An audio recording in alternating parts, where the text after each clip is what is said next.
네, 오늘 이 뉴스 전해드리겠습니다. 정부가 사회적 거리두기를 어린이날까지 연장을 하겠다고 발표했죠. 하지만 지난 주말 우리의 모습은 어땠을까요? 사회적 거리두기와는 거리가 있어 보였습니다. 경기도의 번화가, 사람들에게 둘러싸인 한 남성이 정차된 차량에 발차기를 합니다. 사람들의 환호에 호기롭게 잠긴 차 문도 열려고 시도하는데요. 그런데 가만 보니 이 차량, 한 대에 수억 원을 호가하는 외제차. 결국 차량이 파손돼 수리비를 물어줘야 하는 처지가 됐지만 이 청년은 당시 술에 취해 자신이 한 행동조차 기억을 못했습니다. 지난 주말 도심 곳곳에는 이 청년처럼 술에 취한 사람들이 눈에 띄었습니다. 백화점 명품 매장 줄이 길어 들어가지도 못했다는 푸념과 재개장한 한 IT 매장에는 줄이 끝도 없이 이어졌습니다. 정부의 사회적 거리두기 권고에도 국민들의 느슨해진 분위기가 사회 이곳저곳에서 확인되고 있는 겁니다.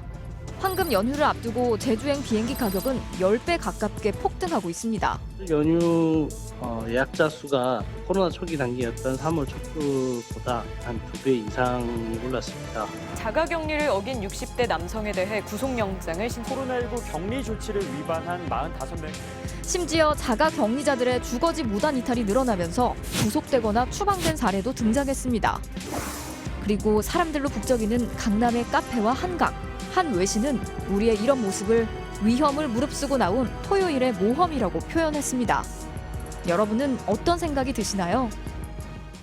하지만 대부분의 국가들은 여전히 사회적 거리두기에 필사적입니다. 그렇다 보니 너무 강압적이어서 논란이 되기도 하고 기상천외한 방법이 놀라움을 주기도 합니다. 인도는 경찰이 몽둥이를 들고 다니면서 주민들의 외출을 막고 있죠. 케냐에서는 인파가 몰리자 경찰이 최루탄을 발사하기도 했습니다. 체벌과 폭력적인 방법 대신 인도네시아의 한 섬에서 선택한 건 바로 귀신입니다. 온 몸을 흰색 천으로 휘감은 이 귀신. 밤마다 무덤 속에서 걸어 나온다는 인도네시아 토착 귀신, 포콩인데요.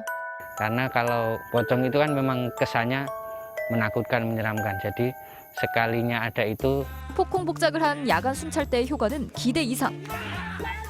저녁 모임을 즐기던 마을 주민들이 거리에서 자취를 감췄다고 합니다.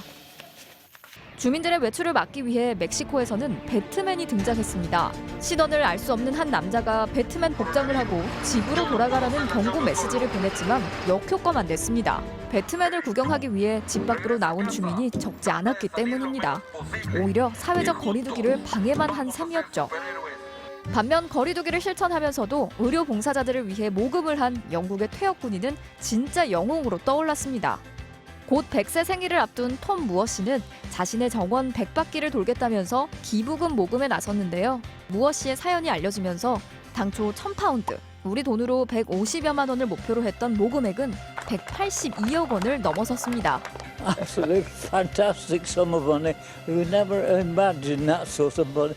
코로나19의 세계적 유행은 여전히 진행 중입니다. 갑갑하시더라도 사회적 거리두기 꼭 지켜주세요. 오늘 이 뉴스였습니다.